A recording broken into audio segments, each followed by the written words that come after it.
couple weeks ago, my brother came and visited me. We aren't that close. We're separated by 10 years. But we've always got along as much as you can. One thing we've always related on, though, is a love to debate.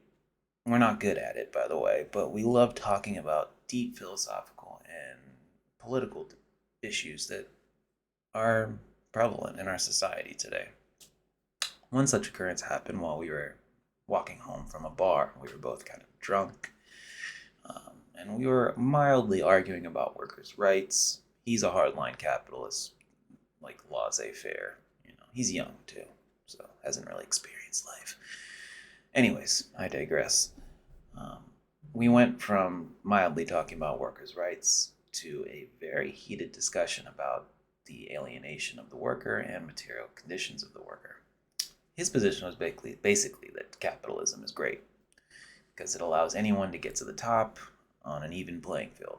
Of course, we know that's not true with systemic issues that are deeply ingrained into our economic and social systems, but he didn't see it that way. Fast forward a few hours into the conversation, and we didn't get anywhere. And as I was laying in the bed at night, I was trying to figure out where we went wrong and why we were having such opposing views on this. Or why couldn't we find some common ground? Was it ideology? Was it political influence? Was I wrong? Or maybe it was because I wasn't offering a persuasive enough argument. Whatever the case, I realized the only way I could substantiate my argument was to research more and find more information to ground my position that specifically market socialism, which is what I was talking about within, through cooperatives specifically, would be inherently better for the worker in our current system, which is capitalism.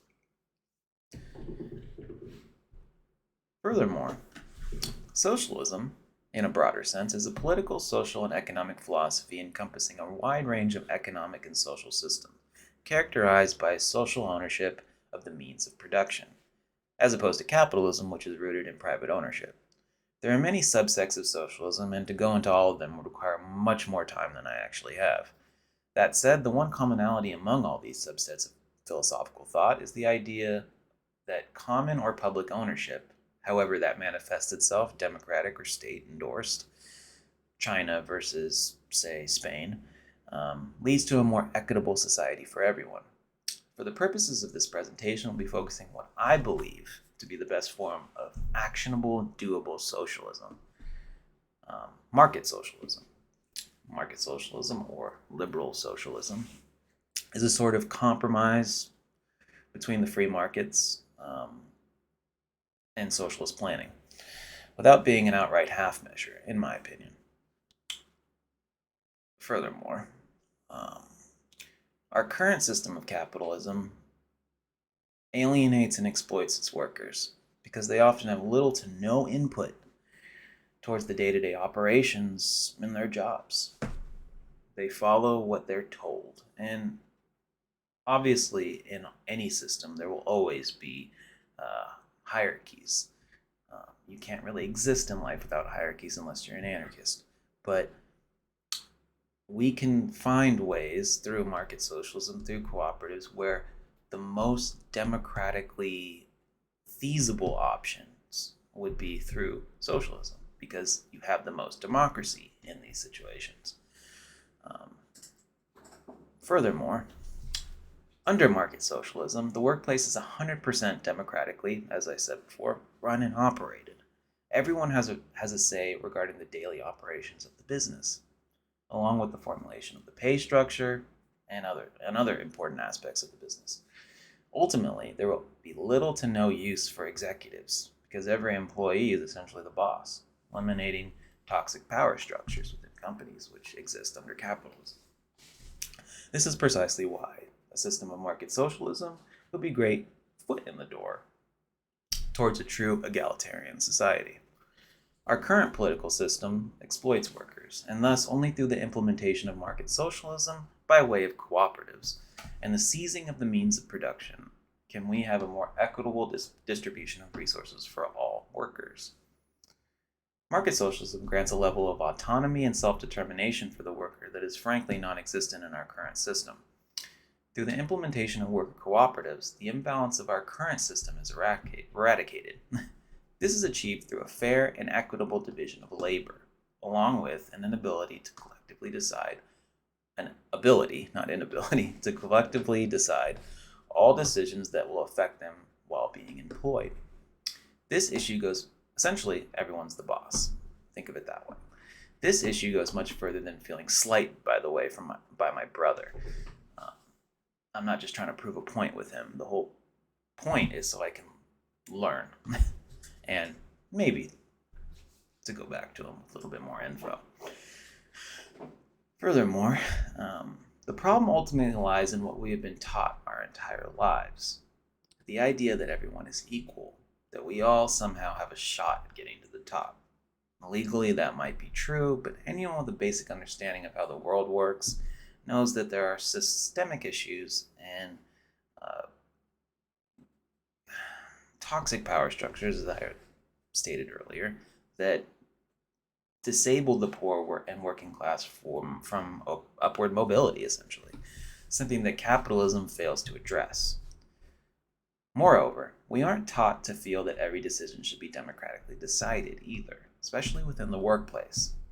Instead, opting for greater minds who know better to decide for us. This is categorically false and outright sad that workers don't know their own worth. Let us examine in detail the history of market socialism, specifically worker cooperatives, and how we can institute such a radical change under a capitalist system that is bent on maintaining the status quo.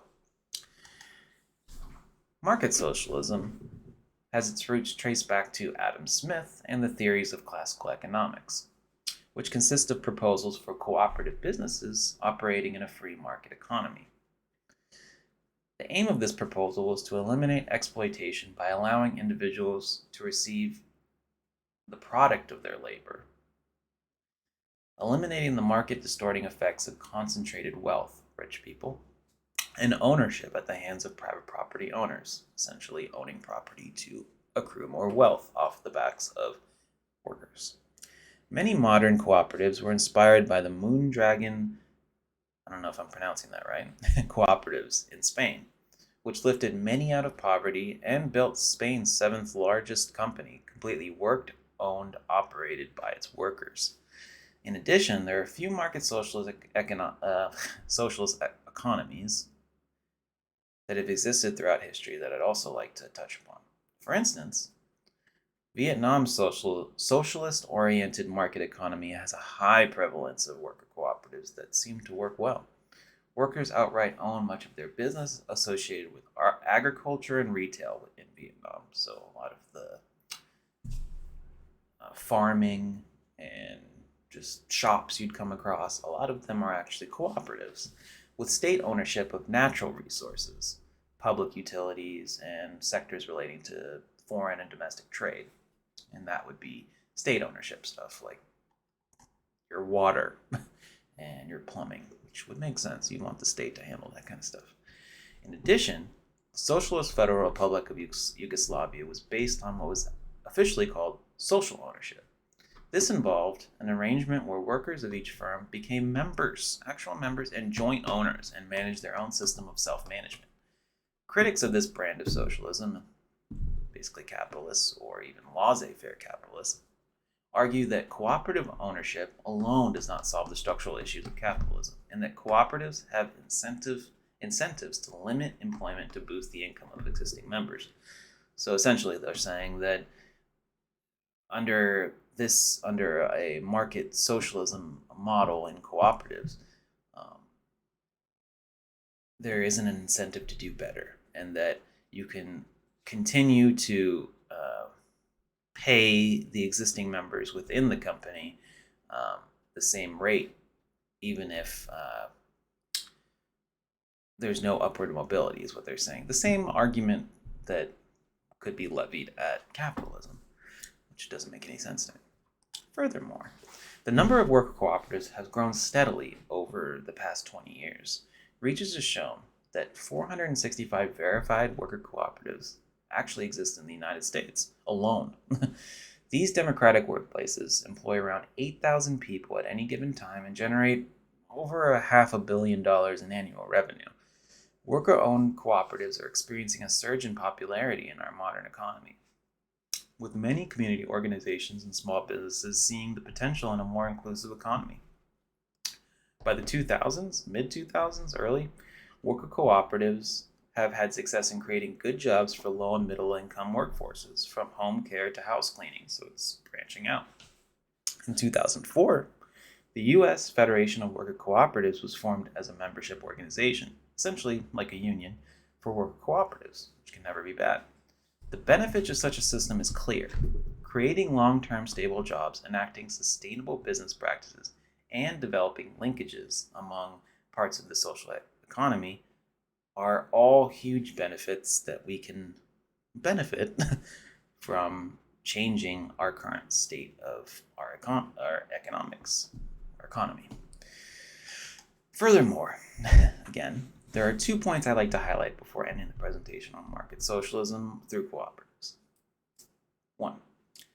Workers within a worker cooperative system own the business and participate in its financial success based on what they contribute to the cooperative. So whatever you put in, you get back.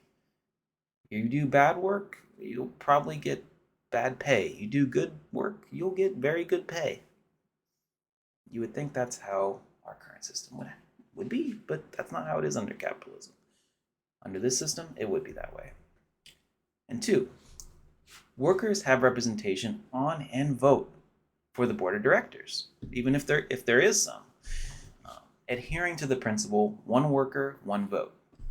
So every single worker within that company, whether it's 3 people to 4,000 people, all have a say in how the company is run.